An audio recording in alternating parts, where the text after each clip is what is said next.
Hi, welcome everyone to today's CSIA Webinar Wednesday series. My name is Colin Hammond and I will be your host today. From its start, CSIA was built on the principle of collaboration and with the goal to advance the industry of control system integration. In times of crisis, our members have turned to the CSIA community as a trusted source for advice and inspiration. In line with this, we have begun this Wednesday webinar series. Our goal is to help our community manage, survive, and hopefully thrive from the current crisis. We plan to cover a wide range of topics on coping and/or leveraging the current situation and have SIs, vendor partners, and special guests present.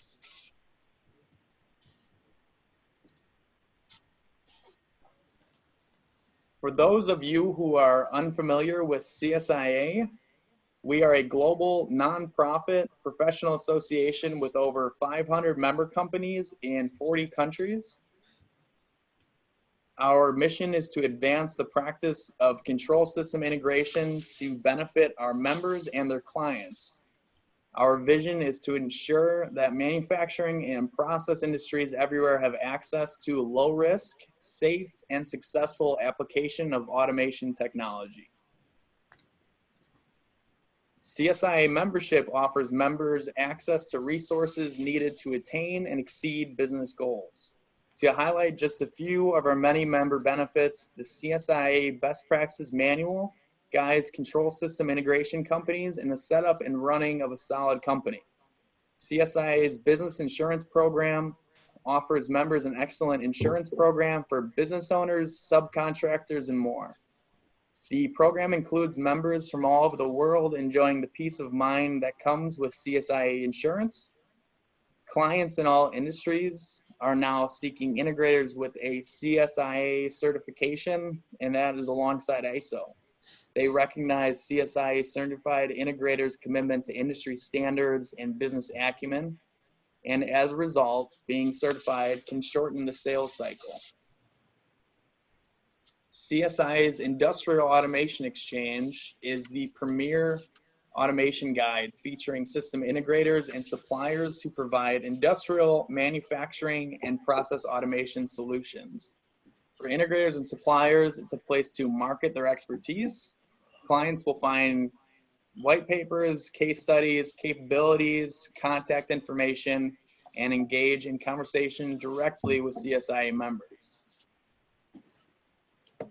Please follow CSIA's online events calendars for all upcoming webinars. Especially right now, we do have that packed with all of the upcoming webinars. We have the Wednesday webinar series, Town Hall, ITR Economics. So please take a look at it. It is revamped. We have all of them that you could be able to choose from. So please take a look when you have a minute. CSIA's partner webinars are opportunities given to CSIA's industry partners to address hot topics and demonstrate their expertise. And for more information about CSIA, please visit our website or contact us at info@staff.controlsys or 847-686-2245. Oops, sorry about that. And I'm now going to introduce Robert Patrick and Rick Pierro. Robert Patrick is responsible for management of the engineering department, project management oversight, resource allocation, and project cost control at Superior Controls. Mr. Patrick has over 26 years of control systems experience. Mr. Patrick also provides proposal support with evaluation and qualification of project opportunities, conceptual design of control systems, and development of project costing. He is responsible for overseeing quality assurance for Superior Controls, which includes the development of standards and procedures, development of training programs, and guiding customer quality audits. Mr. Patrick is a member of the International Society for Pharmaceutical Engineering, Boston area chapter. Mr. Patrick has worked as a control systems engineer, implementing automation and control strategies for the biotech, pharmaceutical, food and beverage, and specialty chemical industries. Prior to joining Superior Controls, Mr. Patrick performed cyber defense research and development. Mr. Patrick graduated from the University of New Hampshire with a BS in mechanical engineering in 1994 and received an MS in mechanical engineering from Tufts University in 1996. Mr. Rick Pierro is president, CEO, and co-founder of Superior Controls, a 25-year global automation company with 135 employees providing custom, validated automation and IT systems to the biotech industry. Rick also serves on the board of 5 private medical device and power supply companies, serves as the chairman of the board of Mindchild Medical, FDA-approved fetal EKG monitoring device, the Control System Integrators Association Board, the Control Engineering Magazine Advisory Board, the UNH and UMass Lowell Chemical Engineering Advisory Board, and is a past president of Boston ISPE.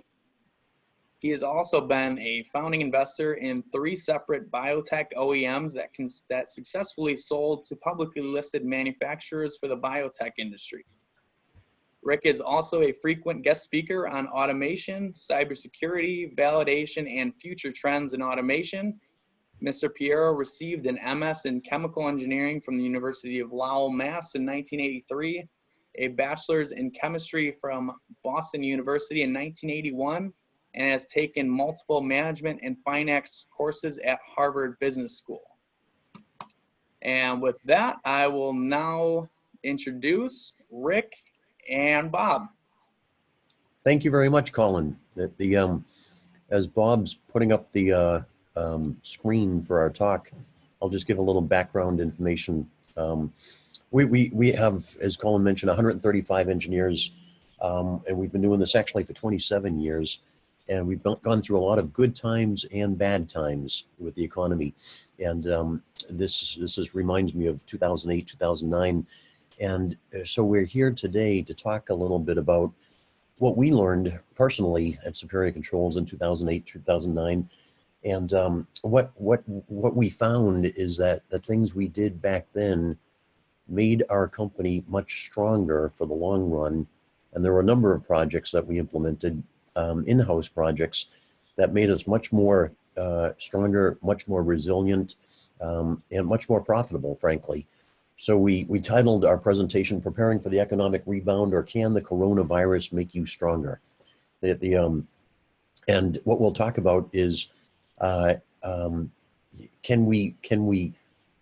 there projects out there that we can implement right now that will make you stronger? Because a lot of us do have some spare time right now with things slowing down. And I just noticed my screen forward didn't jump forward. We can go to the next screen. I don't know if you've got that, Bob. There we go. So before looking at doing in-house projects, it's important. Our company, for example, with 135 engineers and 4 offices, 2 on the West Coast and 1 in Albany, New York, and 1 right here in Seabrook, New Hampshire, we might have 50 to 70 different projects going on simultaneously. So with that much work going on, and some of these are T&M, a lot of them are fixed price, but it's very important to first do an assessment and take a look at all your projects to determine what is your real available, unbillable engineering staff. How many people are truly unbillable and will be unbillable in the next few weeks or the next month or so. And it's important to assess that because you may have several projects in-house where 2 or 3 people are working on it, but in the next month you might need 5 or 6 people working on that project. So you need to do a very detailed review of in-house projects. You certainly don't want people working on in-house projects if they could be billable in a time like this. And at the same time, look at future change orders, what's happening with these projects, startup schedules and things of that sort, and review anticipated orders over the next 6 weeks. And then finally, reach out to all your customers, your good customers, to find out what they have coming up in the next few weeks. And if at the end of that assessment, you determine that you've got 4 or 5 engineers that may be available, then it makes sense to start looking at in-house projects. We can go to the next slide. The Oh, in-house so Rick, project. yeah, just a quick, can I mention Sure. just one Oh, other go ahead, Bob. with that too. Mhm. So with regards to current projects, one of the things definitely to take a look at is it's not uncommon for projects to be at a stopping point. Maybe you're waiting for an approval on a document or something like that. And engineers are, following your process in terms of waiting for those approvals before proceeding to the next step. In situations like this, you may want to look at this as a way to maybe, make folks or have folks be moving forward on a project, even if you don't have an approval in place, if you feel comfortable, understanding, of course, that there's risk associated with that. There may be some rework, but the alternative, obviously, of not having any project work, that may be beneficial for you. Another thing, too, is, with the situation that we're all dealing with, some of the holdups with regards to projects are related to, sites being either closed or maybe they're partially open and they're only allowing a small amount of individuals on site. These are areas where you need to sort of think out of the box. Is there a way, for example, for an engineer like we just recently did to basically run a WebEx session with someone on site, and they're able to, with a validation engineer and our engineer working from home, execute a site acceptance test. So those are a couple of things that you definitely need to, think about, in this current situation. Mm-hmm. It's a good point. So we have some choices when things slow down like this, and it really depends on cash flow and how strong position your company is financially. But what a lot of companies we're seeing across the country, they're certainly looking at suggesting to employees that they take early vacations or floating sick days or floating holidays off during a slow time like this. There might be voluntary time off without pay. There might be furloughs. We're seeing a lot of companies out there having furloughs for a period of time with unbillable people, and having them apply for unemployment. It's very important, if you're looking at this, of course, to follow the state laws requiring this, and to work with your human resource department, if you have one, to make sure you're in compliance of what the rules are for your particular state. And then as a last most drastic measure, potentially layoffs. So the other alternative is to look at your company, do an assessment, and say, what types of internal projects, I now have an opportunity, I have engineers available, what types of things can I ask them to work on that will provide value? And I mean real value, not just, we've gone through our sale of our company twice in the past 5 years, and we built a system, and it really got going back in 2008, 2009. We call it SC Navigator, and it's a repository of all our information about running the business. And Bob will talk about this later on. But we found it to provide real value to our company. And when we sold the company, it was valued at a very high price as part of the company as well. So this not only helps you run more efficiently, helps you run more profitably, but provides value to your company. So there's a number of in-house projects that you can select, and here's just a quick summary of some of them that we'll step through. I just want to mention CSIA certification. If you haven't gone through CSIA certification, now is a good time to take a look at that and put some effort into this area. This is truly a very valuable thing to do. A few years back, CSIA, and I'm not just putting in a plug for CSIA certification, but my experience is it makes companies stronger. And in fact, a few years ago, CSIA did a survey of companies, both certified companies and non-certified companies, and determined that there was significant profitability advantage over certified CSIA members. So it was very compelling to see those results. But this is a chance to take a look at CSIA certification, review your business entirely, take a look at your training programs, take a look at your library. You might be building a library of software control modules and equipment modules, it's a great time to take a look at your marketing and sales effort, and are you producing enough blogs, white papers, or marketing material to get out on social media? We'll talk about that later. And how to use LinkedIn, Facebook, and Twitter. Whether you use these or not, the fact is a lot of our customers, and especially young people who are on Facebook and Twitter, and get a lot of their information about companies through this method, both customers and potential employees, and perhaps do things like selecting or expanding your ERP system. All of these things have benefits, but are consist of in-house work. I don't know if you want to add anything, Bob, or we can jump to the next slide. Go ahead. No, I think you covered it. Okay. All right. I'll ask Bob to talk about some of the details of SC Navigator. Go ahead, Bob. Thanks, Rick. So as Rick mentioned, really this kind of came about 12 years ago, back in 2008, and really looking at a way to take a lot of the information we already had, sort of scattered about, and then organizing it in a way that's easy to use for our engineers, our employees, and our company. So really what it is, it's an internal website, intranet site. We call it SC Navigator. This snippet that you see on the screen right here is basically the main table of contents within the system. And you'll see, if you look at this, there's a lot of parallels to best practices through CSIA. So, that's a lot of what went into this, was basically looking at, some of those best practices as well. In terms of, some of the benefits that we see with a system like this, obviously it allows us to organize things in a very easy to understand and follow method.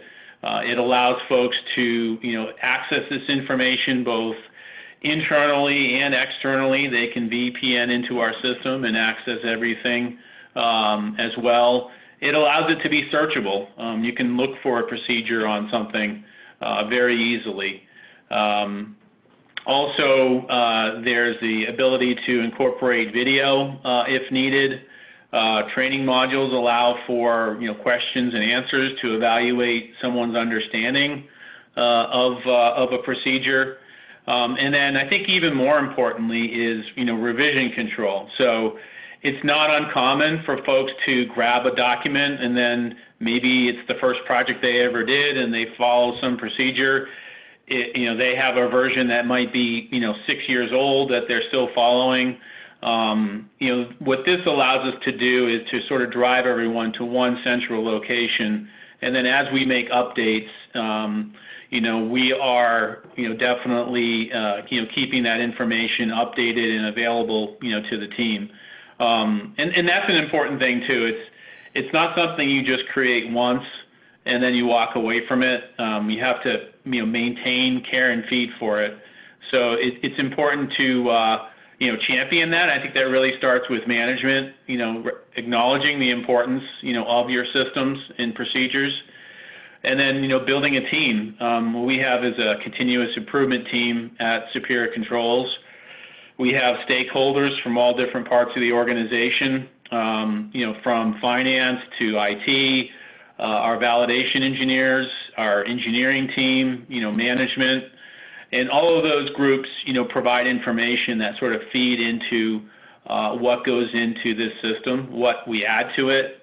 And we want to make sure that any updates are provided to the team, and we do that with quarterly updates, basically, is how it's handled. So every quarter, there's a release that goes out to the entire organization. It lets them know what's been updated. It requires them to review the information and then to acknowledge that they've reviewed it. So we know that everyone's been trained on the latest procedure. A lot of this has come from, like Rick has mentioned, the CSIA audits that we've gone through, and also customer audits. They provided a lot of great feedback, such as making sure that you review your procedures and forms on a regular basis. So you may have something that you haven't really evaluated in a while. We have a process that says, hey, every 3 years, at a minimum every 3 years, you should be going back and reviewing every procedure and form on your system. All right, let's go down to the next slide here. So this is basically a subset of a workflow for execution of a project. Kind of a great area really to look at. You know, it's contained again within SE Navigator, but what this really shows you is our engineering process, just getting something down on paper. How do you execute your projects?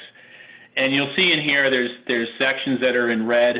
Those are actually referencing procedures or forms or templates that are available to the engineers as they go through the project execution.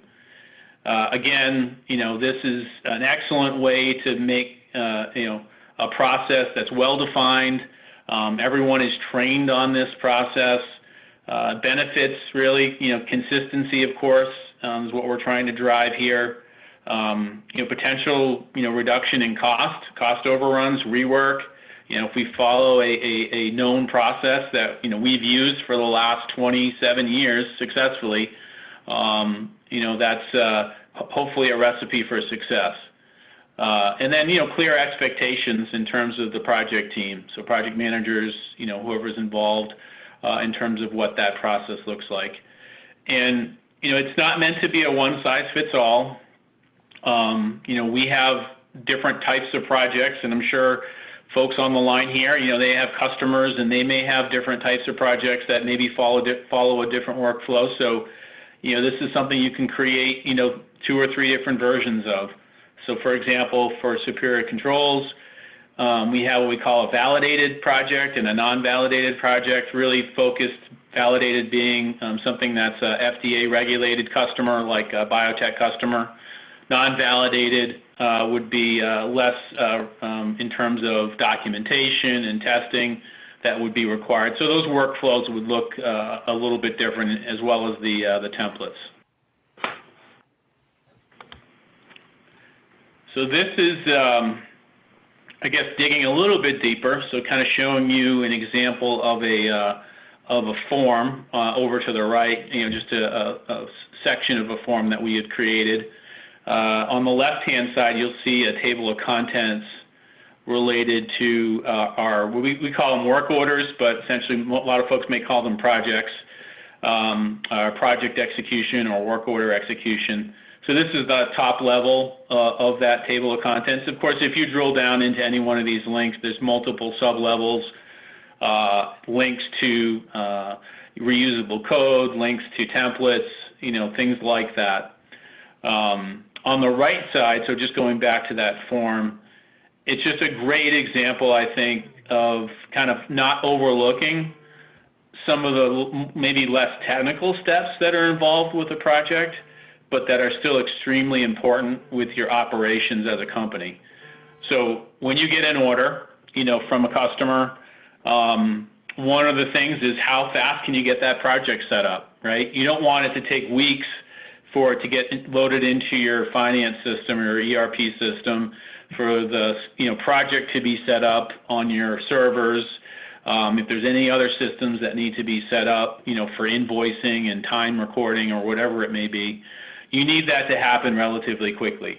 What this form, as well as there's a corresponding procedure, allows us to do is have someone that, like an admin assistant, basically take a purchase order, take a proposal worksheet, and then build out the entire project for the engineering team relatively quickly. Usually, I mean, on small projects, you know, these can be turned around within less than an hour.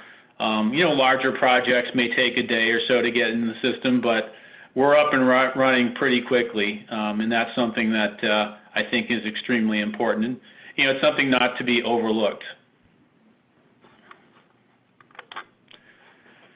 So this is an example of a documentation template. I referenced this earlier in the talk, but basically, you know, we we follow GAMP. GAMP 5 is the latest version that we follow because we're heavily in the life science industry. So we follow those guidelines in terms of our system documentation. It makes a lot of sense, for us to, create templates for our engineers to use. What we're trying to do is drive consistency, with our work products.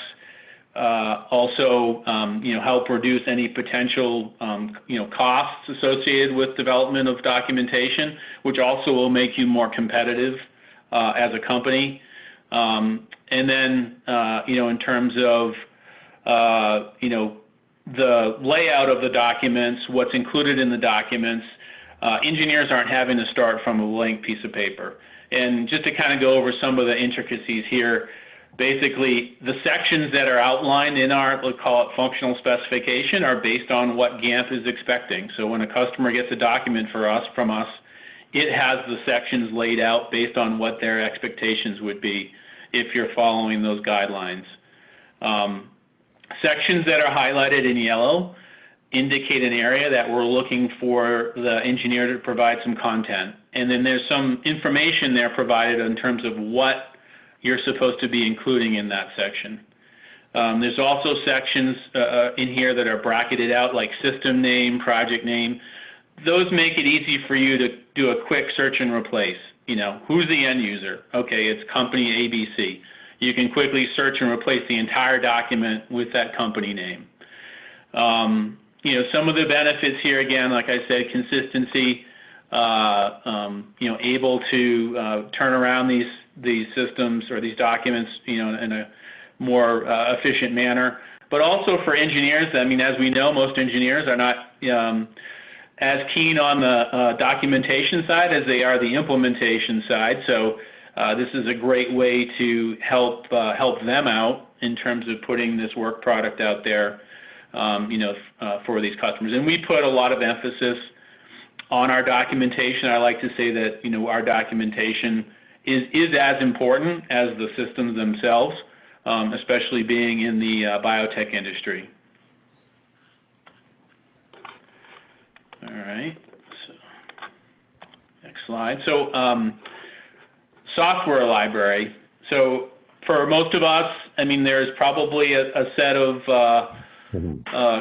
code structures, modules that you use on a consistent basis.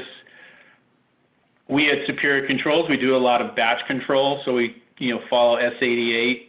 One of the smallest, call it building blocks of our systems, our control modules. Here's a list of some control modules for in this case it's a Rockwell version, but there's other versions that are for other vendors as well. And this is a great way for you to also drive consistency and cost on your projects. Allowing you to bring in sort of the core pieces of a project, so you're not recreating them every time you execute a project. There's potential opportunities with automation in terms of starting a project. There's a lot of great, most vendors out there have import capability so that you can start from a document, and then from that create a lot of your data structures and your code relatively quickly associated with this. And another thing to point out too is that it's not just the code. You also want to include the documentation and testing associated with the code. So for what we would do for like a analog input control module, there would be a document that would specify how that analog input control module works. There would be a test plan that would have been executed, a copy of the test plan that we could share with a customer, so that we don't have to retest that particular piece of the code. So that's important as well.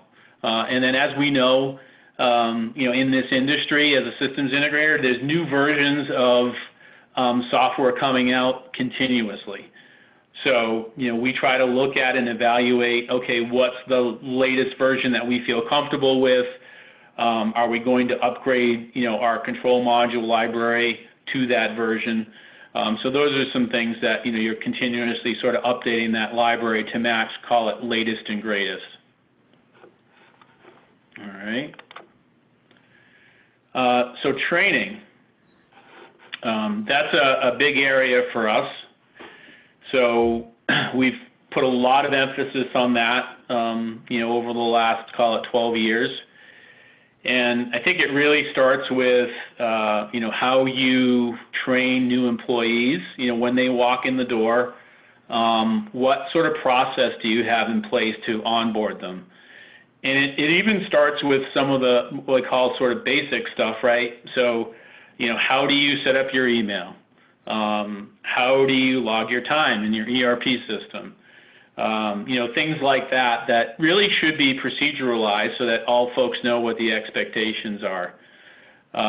There's other training that we've included as well that get into more detail in terms of how we execute projects, referring back to that workflow diagram that I showed earlier, introducing them to our templates, our code library, all the way through we call our hard skills training, which gets into things like PID loop tuning, and also something recently that we added, which I think has been a huge success, was our training project. So what that is, especially for our new college hires, it is basically a training project that they can execute on their own, and it allows them to do sort of all the core pieces of what we would consider in terms of automation project. They get a proposal, they get a P&ID to work from, they have some meeting minutes from a kickoff meeting with the customer, and then they're responsible for executing the project, documentation, electrical design, programming, testing, and it's meant to be, self-contained, very small in terms of size, so they can complete it in a relatively short period of time. And this is a really good way for, especially the new college hires, to sort of get an understanding of all the parts and pieces of what it takes to put together one of these systems. Now, there's checkpoints along the way. So when they get to a certain point, like let's say they've developed a document for the system, they'll take that document, they'll review it with a senior engineer. That senior engineer will provide feedback. They'll probably have to, revise it a couple of times before they proceed to the next step. So there's checkpoints along the way. So they're getting feedback and they're learning, to the point where they actually have a functioning, PLC with a HMI that actually does something, within a matter of a few weeks, from having no PLC experience at all to having someone that actually has I call it a basic level understanding where they've built out a system. So that was a great addition. I'll just mention here about a couple of years ago, we purchased a company out in the West Coast, Banks Integration, a very good, strong company in the biotech industry as well. We had a merger, and probably of all the documents and in-house documentation that we've developed, the training modules that we provided to banks were the most valuable, the feedback we got, because they were able to take engineers and very quickly get them up to speed with very limited senior engineering time required. Last April, we were purchased by eTechnologies, a combination of eTechnologies and Glenmount, two excellent engineering companies. So altogether, we have around 370 engineers now. And again, we provided the Superior Navigator, SC Navigator to both groups and to and the training program as well. And the feedback we got was the training program was very beneficial. So if you hire new engineers out of school, this is something that will certainly save you time and get them up to speed very quickly if you think through the whole process of what they need to know and understand for your organization and document it. There's embedded quizzes in the training that the employees go through, and even new experienced engineers go through some of this training as well. Go ahead, Bob. Thanks. No problem. All right. So another area, obviously, that's important to your operations is your internal IT procedures and such.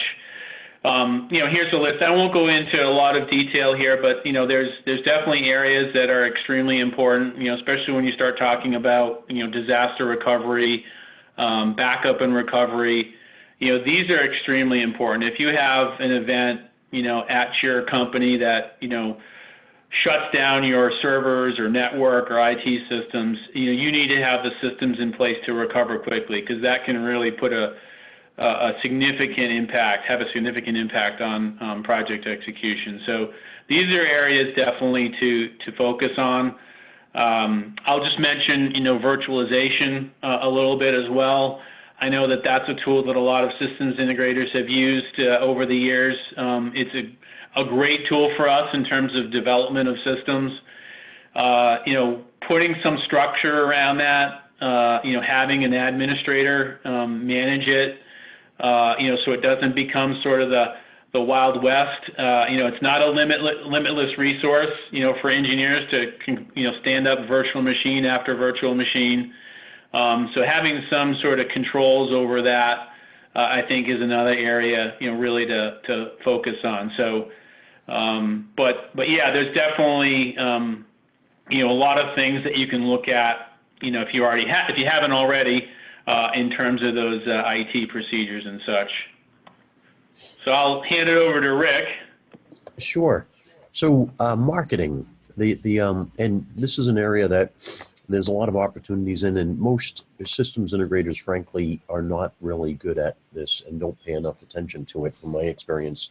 But it does make a difference. The typical systems integrator will have one or two salespeople out there calling on customers, but by marketing it through social media, I mean, there's enormous. The reach is so much larger. You can find many more customers this way. So back in 2008, 2009, we began writing up white papers and summaries of projects, successful projects that we could advertise.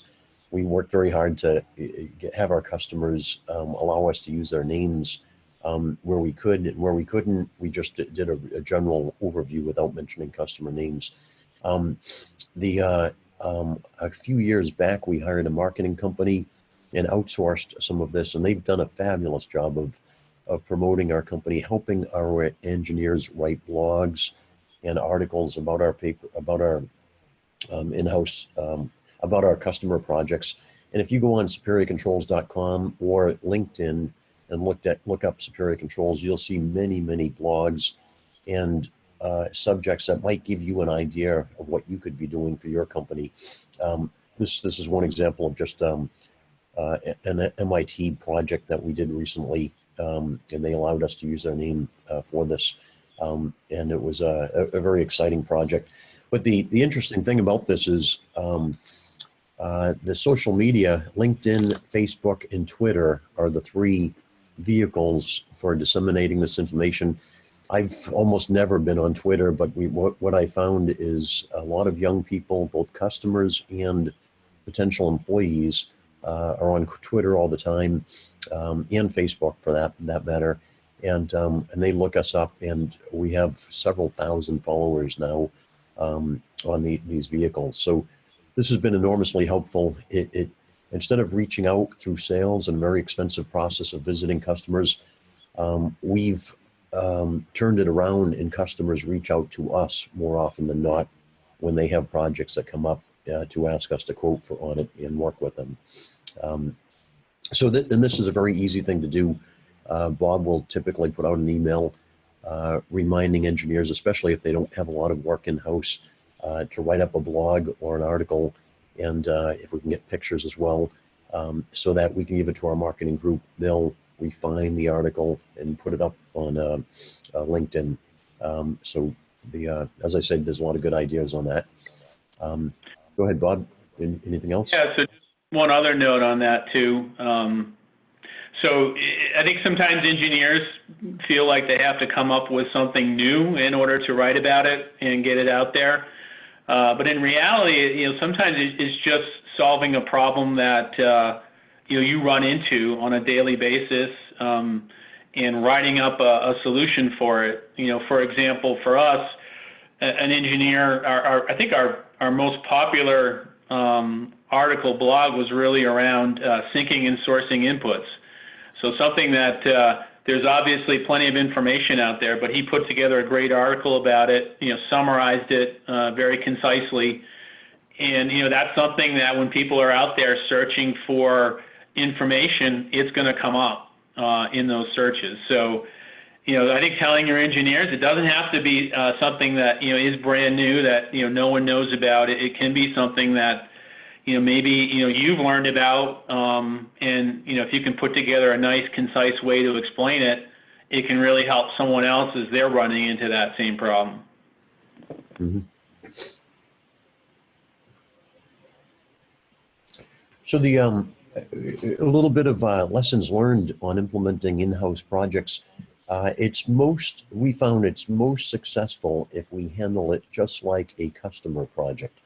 In other words, give it a work order number, track the hours with it, write up a scope of deliverables, describe the project, and handle it just like you would for a customer project. And it's not a perfect situation. Sometimes the engineers do get pulled into customer projects, which might take priority over the in-house project. But it's important to set the goals right up front and set the schedule and the budget. How many hours should this project take? And what will be done? What's the next project after this? And Bob will typically schedule periodic review meetings on these just to review it with either a senior engineer or someone on staff. And even have something like a FAT, a factory acceptance test, where there's others review the engineer's work and provide some critique and suggestions for modifications. And the final step is, to circulate this amongst several others and get suggestions for modifications to improve it. So whatever you're doing, treat it like an in-house project. Have an expectation of when it will be done, how long it will take, what it will do, and how you will seek and gain approval for the project. If you want to add anything else, Bob? Yeah, sure. I mean, I will acknowledge that this can be challenging, from our experience, and I think probably folks on the line who have gone through this process could acknowledge the same results, but it's difficult because when you have a in-house project, you're always, putting it at the bottom of the list of priorities.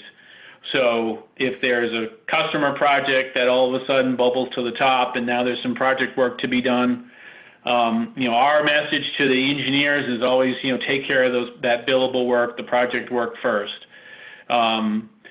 It can be tricky when you have an in-house project because you don't want to necessarily pass it around to different people, whoever's available. Now you take over. The challenge there is you end up with something that's not very consistent. It doesn't really flow very well. So it's good to keep that team relatively small. So I think the overall message there is to have some flexibility, expect that, you're going to have changes in schedule because of that, and acknowledge that up front. But still have some accountability to running these projects to completion. I think that's one of the biggest risks here, is to spend a lot of time on something and then really not bring it to the finish line and not have anything to really show for it. So you don't want to lose those engineering hours that are extremely valuable, that time spent on this whatever internal project. It could be code or document or procedure. You want to see this to the finish line, and I think that's where you have to really put a good team together. Like I mentioned, the continuous improvement team to really champion it. So if you don't have a group that's really there to drive that, and it's just sort of randomly assigned to different folks without anyone really having oversight, the likelihood of success is I think greatly minimized. So that's a good point. Yeah.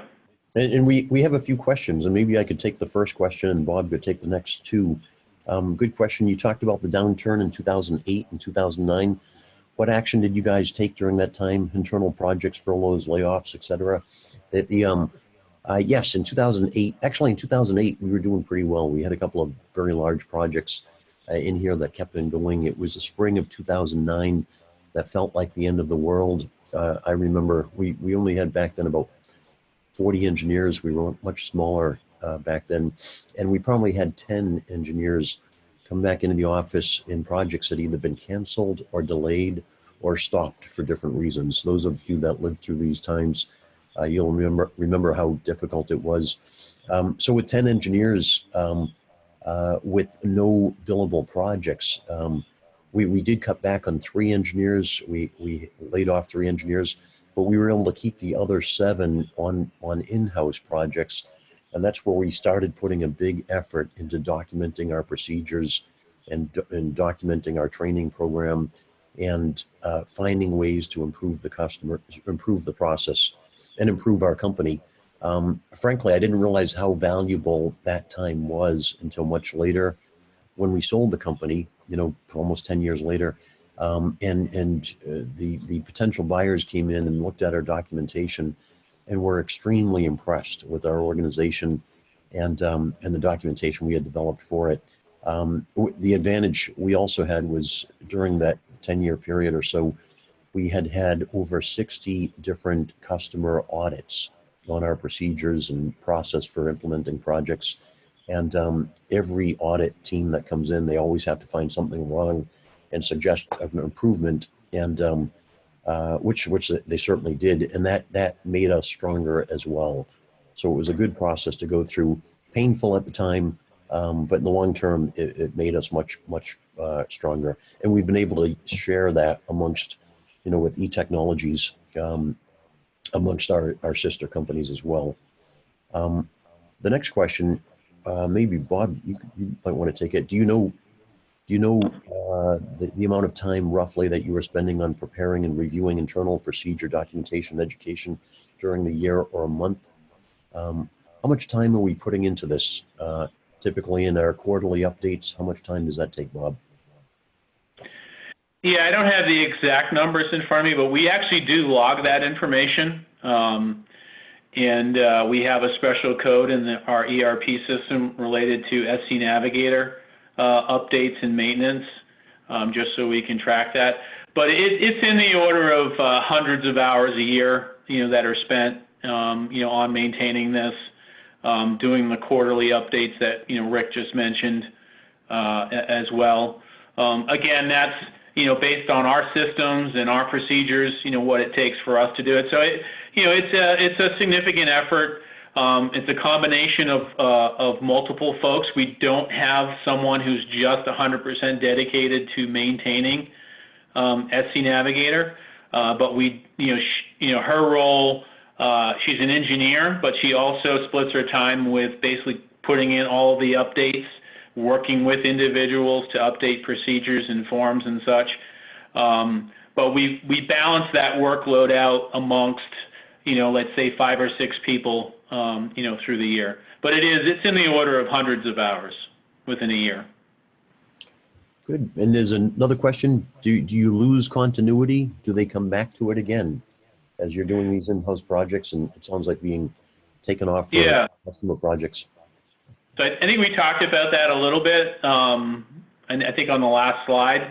Mm-hmm. But basically, yeah, I mean, there is that risk, right? So if you're in the middle of, having to, maybe update a procedure, or let's say you're developing an update to a code library, you may have team members on that internal project that have projects that all of a sudden come back to life.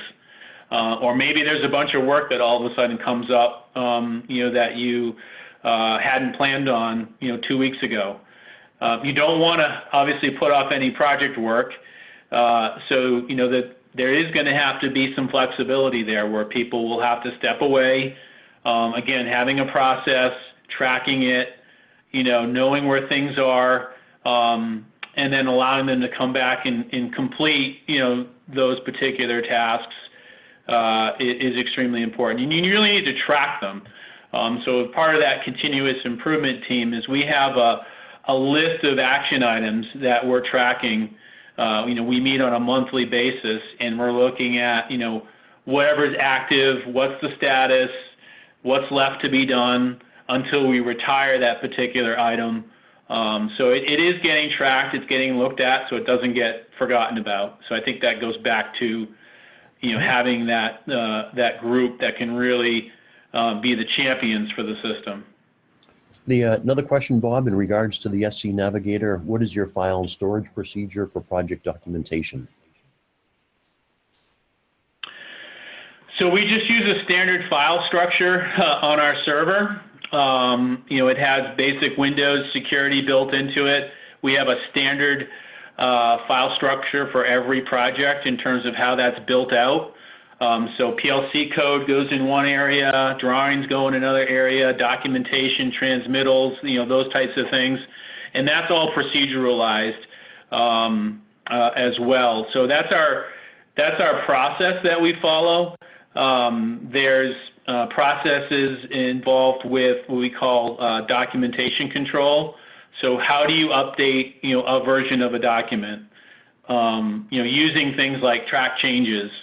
How do you name that file when it's the track change version? What version numbers do we use for files? Where do those files get saved? There's an issued revisions folder. So that's all built into it's more proceduralized, using some basic, call it Windows security. Another question in reference to internal libraries of code modules, equipment and control modules. Are you thinking of sharing those with systems integrators, or maybe possibly monetizing those, or those are only kept internal and are not much commercialized? I can answer this question. No, we're not sharing these. This is internal company value. We put a lot of time into this to develop these modules. Because we do so much work in the biotech industry, it gives us a competitive advantage to have a lot of this software pre-written, pre-tested, validated, and approved, and have the documentation for that as well. So and we know it gives us a competitive advantage in this industry, because we can get projects done so much faster with the confidence that they work. So what we're suggesting, though, in your industry, whatever that might be, that you do the same or similar type thing that gives you a competitive advantage, that you're able to do this much more efficiently once this coronavirus has been tamed, or we're back in control.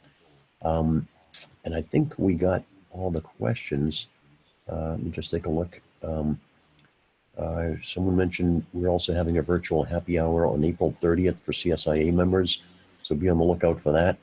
And there's under the question and answer, or the webinar chat, there's an attachment that references the document that demonstrates the statistical significance of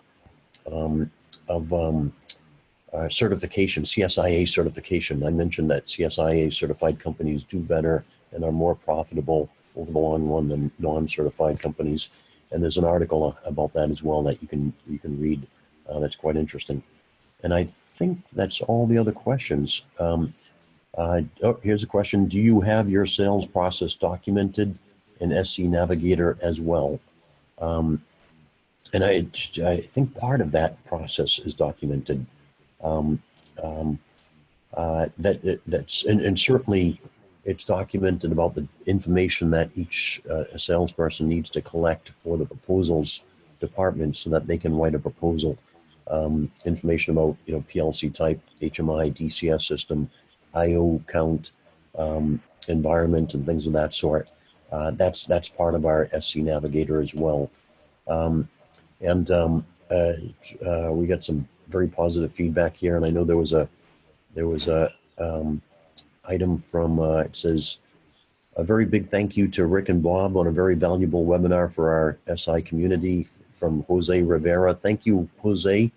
And unless there's any other questions, I think we're all set. And thank you, Bob Patrick, VP of Engineering at Superior Controls, and Colin Hammond, Thank you very much. We've enjoyed it. All right, thank you.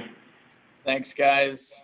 And on behalf of CSIA, I would just like to officially thank Bob and Rick for this informative discussion. And I also like to thank all of those attending. Thank you for the questions. Thank you for being, for participating in this webinar. We really appreciate it. It really helps with our webinars. And I also wanted to mention, as Rick mentioned, that we do have that happy hour on April 30th. It'll be a good time to just get together with other system integrators, see some faces that you haven't seen in a while. I know in lieu of the conference, people are looking forward to getting together somehow in some capacity. So we encourage you to check that out. And when you close out of the webinar, a link is going to pop up to a brief eval. We would appreciate if you would share some feedback with us. And then a recording of this webinar will also be sent out tomorrow. And I will send that to all attendees. And that concludes our program for today. Once again, thank you for joining us, and I hope everyone has a good day. Thanks, Bob. Thanks, Rick. Thank you. All right, thank you. Stay safe. All right. Thank you, guys.